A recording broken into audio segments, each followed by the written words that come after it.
अस्सलामुअलैकुम, आप देख रहे हैं समा। मैं हूं रमीज अहमद और मैं हूं सिद्रा मीर। बुलेटिन का आगाज करेंगे बड़ी खबर से। सबसे पहले बात करेंगे सेनेट इंतखाबात में खुफिया वोटिंग से मुतालिक सदारती रेफरेंस केस की, जिसमें चीफ जस्टिस ने रिमार्क्स दिए हैं कि ओपन बैलेट की मुखालिफत करना वोटों की खरीदो फरोख्त जारी रखने के मुतरादिफ होगा। समात की मजीद तफसील जानते हैं जुल्करनैन इकबाल से। जुल्करनैन, बताइएगा क्या रिमार्क्स इस मुतालिक सामने आए? देखिए, काफी आम रिमार्क सामने आए हैं चीफ जस्टिस ऑफ पाकिस्तान के और जस्टिस एजाजुल हसन के। चीफ जस्टिस ऑफ पाकिस्तान ने अटॉर्नी जनरल को मुखातिब करते हुए कहा कि कोई ओपन बैलेट की मुखालफत किस अंदाज में कर सकता है, किस ग्राउंड के ऊपर करेगा, क्योंकि अगर ओपन बैलेट की मुखालफत की जाती है तो इसका मतलब होगा कि जो मौजूदा निज़ाम है उसको जारी रखना चाहते हैं लोग, और मौजूदा निज़ाम को जारी रखने का मतलब है कि कोई लोग जो है मुखालफत करने वाले वो वोटों की खरीदो फरोख्त के हक में है। जस्टिस एजाजुल हसन ने कहा कि अगर किसी रुकन असम्बली ने ज़मीर के मुताबिक वोट देना है तो उस पर राजदारी वाली क्या बात है, तो सिक्रेसी की क्या मंशा है। जस्टिस एजाजुल हसन का यह भी कहना था कि रुकने असम्बली चाहे वो किस बुनियाद के ऊपर सिक्रेसी का इस्तेकाक मांग रहे हैं, अगर उन्होंने फैसला अपने ज़मीर के मुताबिक ही करना है। तो अटॉर्नी जनरल ऑफ पाकिस्तान का ये मौक़िफ़ था कि रेफरेंस दायर करने का मकसद ये नहीं कि सियासतदानों को गंदा किया जाए। ओपन बैलेट का मकसद सिर्फ और सिर्फ ये है कि इंतखाबी अमल में शफाफियत आए, और अगर किसी ने अपनी पार्टी के खिलाफ वोट देना है तो इस बात का ना सिर्फ उसकी पार्टी को इल्म हो, बल्कि जिन वोटों से मुंतखब हो के आए उन नुमाइंदों को भी, उन वोटर्स को भी पता होना चाहिए कि उनके MPA ने या उनके MNA ने वोट अपनी पार्टी के खिलाफ दिए, ताकि आइंदा इलेक्शन में वो अपने उसको वोट देने के हवाले से जो भी मुनासिब फैसला हो वो कर सके। केस की मजीद समाअत अब कल होगी। जी, अपडेट्स के लिए शुक्रिया जुल्करनैन। सेनेट इंतखाबात के तरीक़ाकार में तब्दीली का मामला हुकूमत आज आईनी तरमीम कौमी असम्बली में पेश करेगी। इजलास में वज़ीर आज़म की आमद भी मुतवक्के है। सेनेट इंतखाबात के तरीक़ाकार में तब्दीली से मुतालिक आईनी तरमीम मंजूर करवाने के लिए हुकूमत सरगर्म हो गई। हुकूमती और इत्तेहादी अरकान को आज कौमी असम्बली में हाजिरी यकीनी बनाने की हिदायत जारी कर दी गई है। इजलास में वज़ीर आज़म इमरान खान की आमद भी मुतवक्के है। मुजव्विज़ा तरमीम में यह कहा गया है कि सेनेटर्स का इंतखाब सूबाई असम्बलीज में शो ऑफ हैंड्स के जरिए करवाया जाए। तरमीम में चेयरमैन और डिप्टी चेयरमैन का इंतखाब पुराने तरीकाकार के मुताबिक ही तजवीज़ किया गया है। कौमी असम्बली की कायमा कमेटी कानून और इंसाफ ने आईनी तरमीम का बिल मंजूर किया था। PTI ने सेनेट इंतखाबात के लिए उम्मीदवारों के नाम शॉर्ट लिस्ट कर लिए हैं। वज़ीर आज़म के 4 मुआविनीन खुसूसी के नाम भी शामिल हैं। अपडेट्स हासिल करेंगे समा के नुमाइंदे मोहसिन बिलाल से। मोहसिन, बताइएगा कौन से नाम फेवरेट इस वक्त दिखाई दे रहे हैं पाकिस्तान तहरीक इंसाफ में? जी बिल्कुल, जो तहरीक इंसाफ के ज़राए हैं उनके मुताबिक जो वज़ीर आज़म इमरान खान के 4 मुआविनीन खुसूसी हैं, इसमें शहबाज गिल, शहजाद अकबर, रज़ाक दाऊद और जुल्फी बुखारी, और इसके अलावा डॉक्टर फैसल का नाम भी शामिल है जिन्हें शॉर्ट लिस्ट किया गया है। उसके अलावा एजाज चौधरी जो PTI वस्ती पंजाब के सदर हैं, उनका नाम भी शॉर्ट लिस्ट कर लिया गया है।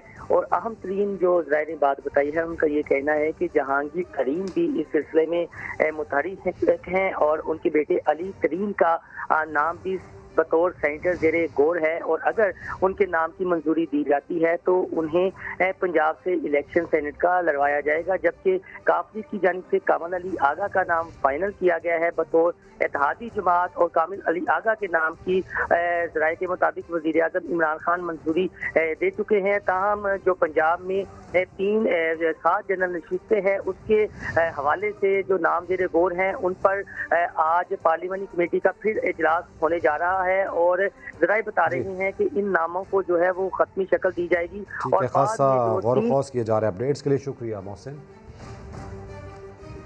सुप्रीम कोर्ट ने वज़ीर आज़म की जानिब से अरकान असम्बली को तरक्याती फंड्स देने का भी नोटिस ले लिया।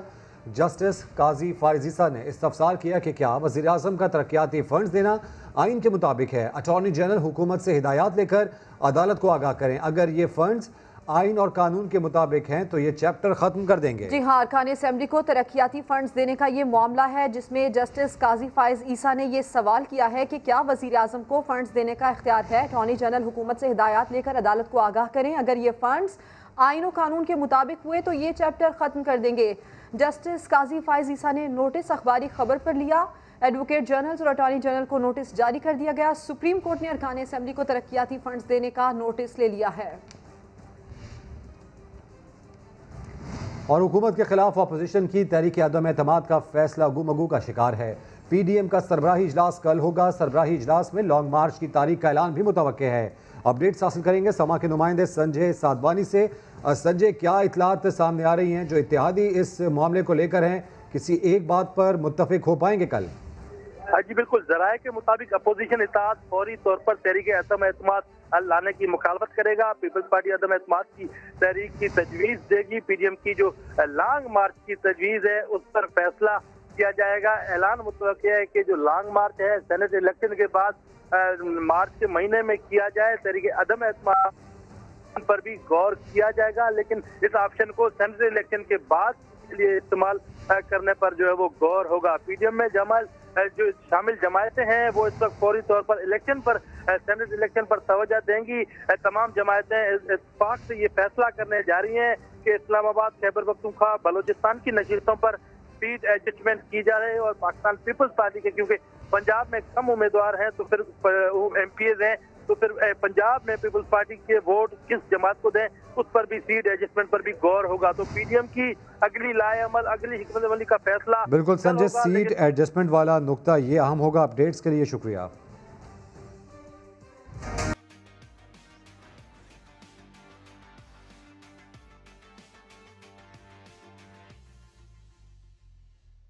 नाजरीन, तारीख साज दिन है। पाकिस्तान आज उन खुशनसीब मुल्कों में शामिल हो गया है जहां कोविड-19 से बचाव की वैक्सीनेशन मुहिम शुरू कर दी गई है। मरकजी तकरीब इस्लामाबाद में हुई। चारों सूबाई दारुल हुकूमतों में भी फ्रंट लाइन हेल्थ वर्कर्स को वैक्सीन लगाई गई। NCOC के सरबराह असद उमर का कहना था कि तमाम सूबों ने मिलकर कोरोना के खिलाफ काम किया। कातिल वबा के खिलाफ जिहाद में हिस्सा लेने वालों को कौम का सलाम। पाकिस्तान भर में वैक्सीनेशन मुहिम का इफ्तिताह कर दिया गया। सबसे पहले पहली सफ में खड़े हेल्थ वर्कर्स को वैक्सीन लगाई जा रही है। 582 मराकज़ कायम किए गए हैं। वैक्सीनेशन इफ्तिताह की मरकजी तकरीब इस्लामाबाद में हुई। इस मौके पर सरबराह NCOC असद उमर ने हेल्थ वर्कर्स को सलाम पेश किया। सबसे बड़े हीरो हैं इस कोरोना के खिलाफ जो हमने सारी काम किया है वो हमारे फ्रंट लाइन हेल्थ वर्कर्स हैं, जिन्होंने ये सिर्फ ज़ुबानी कहने की बात नहीं है, उन्होंने अपनी जान जो है वो भी ख़तरे के अंदर डालकर ये काम किया है। बलूचिस्तान में कोरोना वैक्सीनेशन तकरीब का इफ्तिताह वज़ीर आला जाम कमाल ने किया। वफाक का शुक्रिया अदा किया। आपकी इम्यूनाइजेशन जो है ये percentage of positivity data last 1 year के अंदर जो एरियाज अफेक्टेड हुए उन सबको मद्देनजर रखते हुए ही होगा। पंजाब में गवर्नर चौधरी सरवर और वज़ीर आला उस्मान बुज़दार ने मुहिम का आगाज़ किया। और पेशावर में नसीरुल्लाह बाबर अस्पताल में कोरोना वैक्सीनेशन की इब्तिदा की गई। इसके लिए अस्पताल में अलग चैम्बर कायम किया गया। नूर खालिक को पहली कोरोना वैक्सीन लगाई गई। हुक्काम का कहना है कि इंशाअल्लाह बहुत जल्द पाकिस्तान से कोरोना का खात्मा हो जाएगा।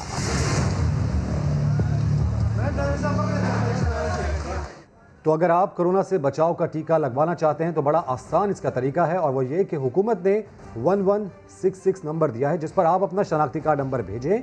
जवाब में वैक्सीनेशन सेंटर का पता, खुफिया कोड और तारीख आपको बता दी जाएगी। जी हाँ, ये नंबर आपको याद रखना होगा। जब आप वैक्सीन लगवाने जाएं तो असल शनाख्ती कार्ड और खुफिया कोड ज़रूर साथ लेकर जाएं। अगर आपको 2 डोज लगना होंगी तो अमला अगली तारीख उसी वक्त दे देगा। 1166 ये नंबर है, इसको आप याद रखें। इस पर अपना शनाख्ती कार्ड नंबर भेजें। वज़ीर आला पंजाब ने 11 बजे इस्लामाबाद में वैक्सीनेशन मुहिम का आगाज़ किया, लेकिन लाहौर में अभी तक वैक्सीनेशन मुहिम शुरू नहीं हो सकी है। म्यू अस्पताल में तारीख से वैक्सीनेशन पहुंची। 5,500 हेल्थ वर्कर्स हैं, लेकिन अभी तक सिर्फ 250 डोजेज ही यहां पर पहुंचाई जा चुकी हैं। तो काफ़ी ताख़ीर का ये मामला है। अपडेट्स हासिल कर लेते हैं समा के नुमाइंदे दानियाल उमर से। दानियाल, ताख़ीर की वजूहात पहले भी सामने आई, लेकिन काफ़ी वक्त गुजर गया है। अब तक तो वैक्सीनेशन आ जानी चाहिए थी। जी बिल्कुल, यकीनन अब तक वैक्सीनेशन आ जानी चाहिए थी, लेकिन अब भी ताख़ीर हुई है और म्यू अस्पताल के अंदर अब से कुछ देर पहले वैक्सीन जो है वो पहुंचाई गई है। ये 250 वायल्स हैं जो कि जो EPI सेंटर है, जो कोल्ड स्टोरेज है, वहाँ से मौसूल हुए हैं म्यू अस्पताल को, जिसके अब जो है वो इफ्तिताह शुरू किया जाएगा म्यू अस्पताल के अंदर। और 3:30-4 बजे के करीब जो है सूबाई वज़ीर सेहत डॉक्टर यास्मीन राशिद यहाँ पर आएंगी और वैक्सीन लगाई जाएगी यहाँ पर पहले डॉक्टर को, और उसके बाद बाकायदा जो वैक्सीनेशन का आगाज़ है दूसरे सेंटर्स के अंदर वो कल परसों आगे 2 दिन में शुरू किया जाएगा।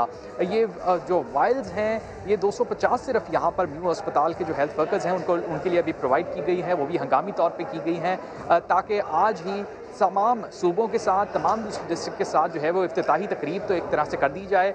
इसी के साथ साथ हमने पहले भी जब बात की थी सेक्रेटरी सेहत से और डायरेक्टर EPI से भी, तो उनके मुताबिक सिक्योरिटी खदशात थे जिसकी वजह से जो तरसील है उसके अंदर ताख़ीर हुई है और लाहौर के जो मुख्तलिफ वैक्सीनेशन सेंटर्स हैं वहाँ पर वैक्सीन नहीं पहुँच सकी। जी अपडेट्स के लिए शुक्रिया दानियाल। कोरोना केसेस नीचे जाने पर, वैक्सीन पाकिस्तान आने पर सब खुश हैं, मगर सिंध हुकूमत ने शुक्रिया तनकीद के साथ अदा किया। गिला किया कि पाकिस्तान को वैक्सीन बहुत देर से मिली। वजीर आला ने सिंध हुकूमत का लॉकडाउन कामयाब करार देकर सख्त इकदाम की ख्वाहिश का इजहार भी कर दिया। तफसील जानिए इस रिपोर्ट में।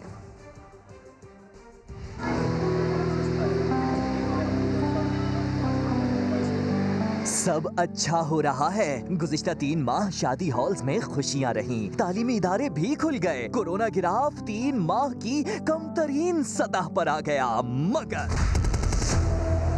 मुराद अली शाह अब भी पुराने जमाने में हैं, सख्तियां करने की बातें कर रहे हैं।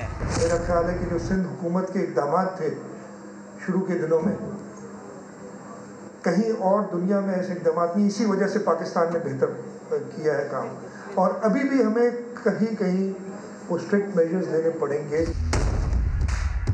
सब वैक्सीन आने पर खुशियां मना रहे हैं, मगर सिंध सरकार वाले गिले सुना रहे हैं। 80वां मुल्क होंगे जिसने वैक्सीनेशन शुरू की है।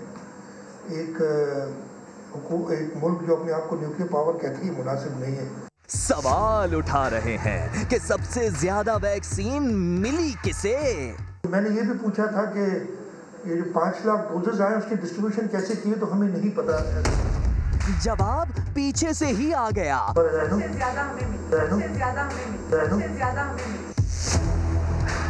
मगर मुराद अली शाह ने अनसुना कर दिया। हमें बस ये कहा गया कि 83,000 आपको डोजेस दिए गए हैं।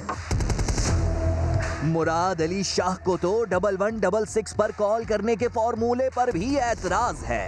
मुझे ये भी समझ नहीं आई, बिकॉज मुझे इधर कहा गया कि पता नहीं जो 1166 है, कौन सा नंबर है, 1166, उस पर कॉल करें। मैंने कहा हेल्थ केयर वर्कर्स का तो डेटाबेस हमारे पास होना चाहिए। 1166 पे मैं कर दूंगा, अपने आप को डॉक्टर शो करूं और जाके बैठ जाऊं, ये नहीं हो सकते। मुझे नहीं समझ आ रही थी। साथ ये भी कह दिया कि अपनी वैक्सीन मंगवाएंगे, मगर इतनी नहीं, सिर्फ मेडिकल स्टाफ को ही लगाएंगे। कोरोना वैक्सीन के मामले पर भी विफाक और सिंध हुकूमत आमने सामने आ गए। सिंध के वज़ीर इत्तलात नासिर हुसैन शाह का कहना है कि सिंध हुकूमत चाइना से बराह रास्त वैक्सीन मंगवाना चाहती है, जिसकी विफाक इजाज़त नहीं दे रहा। PM साहब ने एक लेटर लिखा था कि जी हमें ये इजाज़त दी जाए। उसके जवाब में वहाँ से जो जवाब आया है उसमें क्लियर एक तो जवाब नहीं, और फिर उन्होंने कहा है कि ऐसे हम ये नहीं दे सकते। असद उमर साहब ने वहाँ बात की किसी जलसों में या दीगर जगहों पे कि जी हमने तमाम सूबों को कह दिया है कि वो मंगा लें, तो ऐसा है नहीं। असल नुकसान तो आम लोगों का होगा ना। दूसरी जानिब पंजाब की वजीर सेहत डॉक्टर यास्मीन राशिद कहती हैं कि 6 माह में 10 करोड़ शहरियों को वैक्सीन दी जाएगी। किसी भी शख्स को वैक्सीन उसकी रजामंदी से लगाई जाएगी। वैक्सीनेशन का काम शुरू हो गया है। सबसे पहले हेल्थ केयर वर्कर्स को लगेगी। 189 सेंटर्स हैं। अगले 6 महीने के अंदर कम से कम, और कुछ नहीं तो 10 करोड़ आवाम जो है उसको ये वैक्सीन मिल जाएगी। बहुत माइल्ड साइड इफेक्ट्स हैं इसके, जो माइल्ड सा बुखार है, खांसी है, फिर भी हमारा फर्ज बनता है कि हम लोगों को बताएं कि माइल्ड साइड इफेक्ट्स है। चीन की तैयार करदा वैक्सीन को इस्तेमाल करने वाले ममालिक की तादाद में मुसलसल इजाफा हो रहा है, जो आलमी सतह पर इसके महफूज और मौसर होने का तरफ है। पाकिस्तान में मुतारिफ कराई जाने वाली कोरोना वैक्सीन क्या है और किस तरह ये जिस्म में कुव्वत मुदाफ़ियत पैदा करती है, इस रिपोर्ट में जानते हैं। और इसके अलावा सिंध में कोरोना के ख़तरे के पेश नज़र बंद किए गए तमाम मज़ार भी ज़ायरीन के लिए खोल दिए गए। सूबाई वज़ीर औक़ाफ़ सुहेल अनवर सियाल ने मज़ारात खोलने की मंजूरी दी थी। सिंध भर में ज़ायरीन अब मज़ारात जा सकते हैं, ताहम सख्ती से SOPs पर अमल दरामद करना होगा। अब खबर ये कि कराची में बड़े हमले का खतरा है। नेक्टा ने नया थ्रेट अलर्ट जारी कर दिया। खत के मुताबिक सरकारी इमारत को निशाना बनाया जा सकता है। कार्रवाई के लिए रिक्शा या गाड़ी का इस्तेमाल हो सकता है। नेक्टा के खत में कहा गया है कि पुलिस, रेंजर्स और मुतल्लिका इदारे सिक्योरिटी इंतजाम को यकीनी बनाएं। तो शहरी कायद को एक बड़े खतरे का सामना है। नेक्टा की जानिब से ऐसा बताया गया, एक थ्रेट अलर्ट लेटर जारी किया गया है जिसमें यह कहा गया है कि सरकारी इमारत को निशाना बनाया जा सकता है। कार्रवाई के लिए रिक्शा या गाड़ी को इस्तेमाल किया जा सकता है। नेक्टा के खत में यह कहा गया है कि पुलिस, रेंजर्स और मुतल्लिका इदारे सिक्योरिटी इंतजाम को हर सूरत यकीनी बनाएं।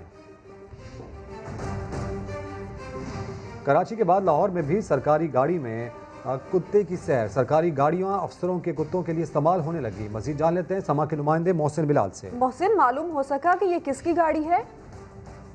जी बिल्कुल, ये मार रोड पर सरकारी गाड़ी में कुत्ता सैर कर रहा था और जो एक्साइज एंड टैक्सेशन है उसकी वेबसाइट पर ये देखा गया है कि मेडिकल डेंटल कॉलेज के सुप्रिटेंडेंट हैं, उनके ये गाड़ी जो है कल्टस, जिसका नंबर LEG 2008-1114 है, उनके नाम पर ये गाड़ी है जिसमें ये कुत्ते को सैर करवाई जा रही है।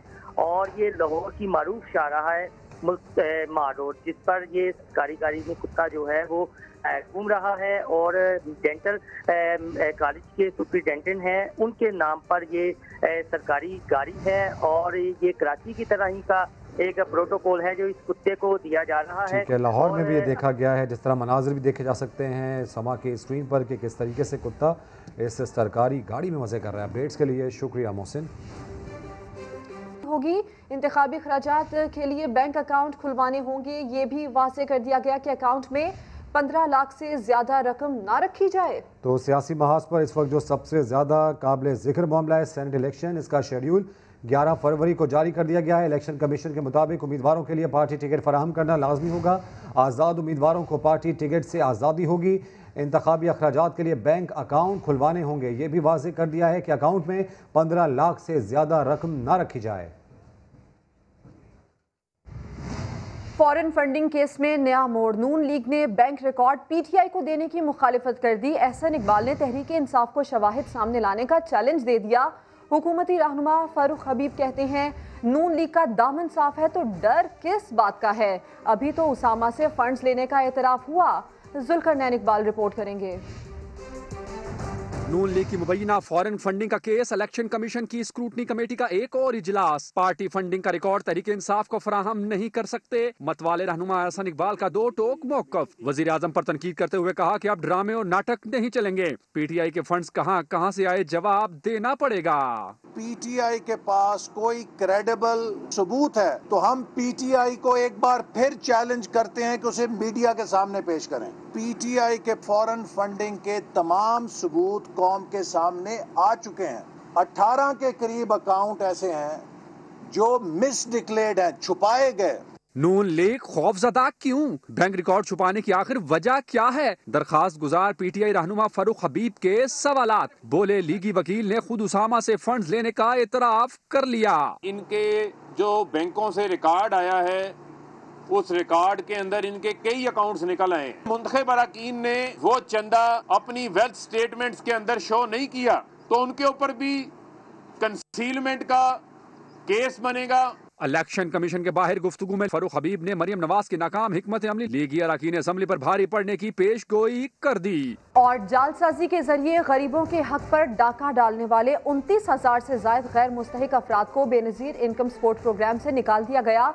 बहती गंगा में हाथ धोने वालों में आला सरकारी मुलाजमीन की बेगमात और खुद मुख्तार इदारों के मुलाजमीन भी शामिल हैं। आदिल तनोली की रिपोर्ट देखिए। बरसों तक बेनजीर इनकम सपोर्ट प्रोग्राम के फंड्स हड़पने वाले 29,961 जाली मुस्तहकीन की छुट्टी। अब असल गरीबों के हक पर मजीद डाका नहीं डाल सकेंगे। जालसाजों को BISP की फहरिस्त से निकाल दिया गया। महकमा औकाफ, माहौलियाती तब्दीली, वजारत खजाना, बैतुल माल, रेलवे, वापडा, साइंस और टेक्नोलॉजी के मुलाजमीन ने बहती गंगा में हाथ धोए। नेशनल बैंक, सरकारी स्कूलों और महकमा सेहत समेत 30 सरकारी इदारों के ग्रेड 1 से 16 के मुलाजमीन भी शामिल हैं।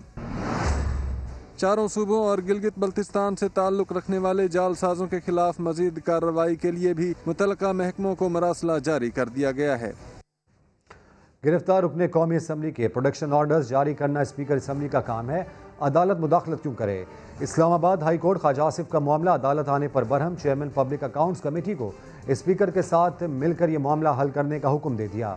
सुहेल रशीद की रिपोर्ट। और सेनेटर बनने के ख्वाहिशमंद अफराद की लिस्ट वज़ीर आज़म इमरान खान को पेश कर दी गई। वज़ीर आज़म ने कहा कि PTI हालिया इंतखाबात के बाद ऐवान बाला में भी सबसे बड़ी जमात बनेगी। वज़ीर आज़म ने यह भी कहा कि चाहते हैं सेनेट इंतखाबात में पैसा ना चले, सेनेट के लिए टिकट मेरिट पर दे, ऐवान में पार्टी के लिए जो बेहतर होगा उसे सेनेटर बनाएंगे। PTI हालिया इंतखाबात के बाद ऐवान बाला में भी सबसे बड़ी जमात होगी। बात करेंगे अब्बास शब्बीर से। अब्बास बताइए, वज़ीर आज़म ने मजीद क्या कहा और क्या हिदायत जारी की? देखें, प्राइम मिनिस्टर ऑफ पाकिस्तान की ज़ेर सदारत की तहरीक इंसाफ की पार्लिमानी बोर्ड का दूसरा इजलास था। गुज़िश्ता रात भी इजलास में मुख्तलिफ नामों पर मशावरत की गई थी और आज भी ये कहा गया था कि और जो नाम सामने आए हैं उस पर तफसीली तौर पर बातचीत होगी। 13 रुकनी बोर्ड है जिसकी मशावरत के बाद हतमी मंजूरी दी जाएगी, लेकिन वज़ीर आज़म ने ये वाज़े किया है कि सेनेट के लिए टिकट जो है वो मेरिट पर दिए जाएंगे। हम चाहते हैं कि सेनेट इंतखाबात में पैसा ना चले, जो ऐवान में पार्टी के लिए बेहतर होगा उसे ही मैं सेनेटर बनाऊंगा। तहरीक इंसाफ हालिया इंतखाबात के बाद ऐवान बाला में सबसे बड़ी जमात होगी। वज़ीर आज़म ने ये वाज़े किया है कि जो सेनेटर बनने के ख्वाहिशमंद अफराद हैं उनको उनके तमाम नामों को तफसीली तौर पर देखा जाएगा और इसकी कमेटी की मशावरत के बाद हतमी मंजूरी वो खुद वज़ीर आज़म देंगे। खबर की तफसील के लिए आपका शुक्रिया अब्बास शब्बीर। पाकिस्तान स्टॉक एक्सचेंज 3.5 साल बाद दोबारा 47,000 पॉइंट्स की हद अबूर कर गई। शेयर मार्केट में क्या सूरत हाल है, बता रहे हैं समा के नुमाइंदे रिजवान आलम। सुबह ही से तेजी का रुझान देखा जा रहा है। मार्केट ने 3.5 साल बाद 47,000 पॉइंट्स की सतह को अबूर किया है। हमारे साथ यहाँ मौजूद है जिब्रान सरफराज, ये इन्वेस्टर्स हैं पाकिस्तान स्टॉक एक्सचेंज में। इनसे जानते हैं कि किनको मार्केट कैसी लग रही है, क्या वजूहात है कि मार्केट मुसलसल नए रिकॉर्ड बना रही है, मुसलसल इसमें तेजी है। जी, जो बुनियादी वजह जो है इंटरेस्ट रेट को जो उन्होंने जो कम किया है शरह सूद, तो ये एक मेजर फैक्टर है जिसकी वजह से आप देख रहे हैं कि नए लेवल्स बन रहे हैं। और आगे जो स्टेट बैंक ऑफ पाकिस्तान ने जो रिमाइंड दिया है कि नेक्स्ट जो भी फ्यूचर में तक स्टेबल रहेगा, तो एक ये अच्छी खुशाइन बात है जो पाकिस्तान की जो गवर्नमेंट जो कर रही है। जी बिल्कुल, जैसा कि आपने देखा कि पावर सेक्टर में दर्द सर बना हुआ जो ये था गर्दिशी कर्जा, इसका मसला हल हो गया है। 47 जो कंपनीज है निजी बिजली बनाने वाली कंपनी, इनसे माहिदा हो गया है हुकूमत का मास्टर एग्रीमेंट, और ये इस चीज़ को लेकर सरमायाकार काफ़ी खुश है। और हम देख रहे हैं कि इस पर मार्केट में पावर सेक्टर में भी, टेक्सटाइल सेक्टर में भी, सीमेंट में भी और स्टील सेक्टर में भी खरीदारी का रुझान देखा जा रहा है। जी रिजवान, तफसील के लिए आपका शुक्रिया। मामला मुजस्मे का, तो लाहौर के गुलशन इकबाल पार्क में शायर मशरिक का बदनुमा मुजस्मा बिलाखिर हटा दिया गया, जिम्मेदारों को भी सजा मिल गई। रिपोर्ट करेंगी शाहीन शहजादी। बेहंगम जिसामत, हाथ में कलम की जगह छैनी, किसी अनाड़ी की मुजस्मा साजी जिसे नाम दिया गया था इकबाल का। सोशल मीडिया पे हंगामा उठा तो बिलाखिर वजीर आला पंजाब के हुक्म के 15 घंटों बाद रात की तारीकी में लाहौर के गुलशन इकबाल पार्क से इसे हटा दिया गया। आइडिया अच्छा था कि यहाँ पे होना चाहिए, लेकिन उसको हटाना जो है उसका रिप्लेसमेंट उससे बेहतर होना चाहिए। मुजस्मे की जगह रातों रात घास भी लगा दी गई और मालियों के सर मलबा डालने वालों को सजा भी मिल गई। हमने ये बनाया, गुलाम सप्तान साहब ने ऊपर खड़े होकर बनवाया, हमें जो ऑफिसर का ऑर्डर होगा हमने वो करना है। PHA हुकाम का कहना है कि जल्द ही हटाए गए मुजस्मे को ठीक करके दोबारा लगाया जाएगा। कैमरामैन खावर महमूद के साथ शाहीन शहजादी, समा, लाहौर। पाकिस्तान और जनूबी अफ्रीका के दरमियान दूसरा टेस्ट कल से पिंडी क्रिकेट स्टेडियम में शुरू होगा। पाकिस्तान ने स्पिनर्स से अटैक का प्लान बना लिया। बाबर आजम कहते हैं अच्छी तैयारी की है, मैच जीतने की कोशिश करेंगे। ब्रेक के बाद हाजिर होंगे हेडलाइंस के साथ। आप देखते रहिए समा।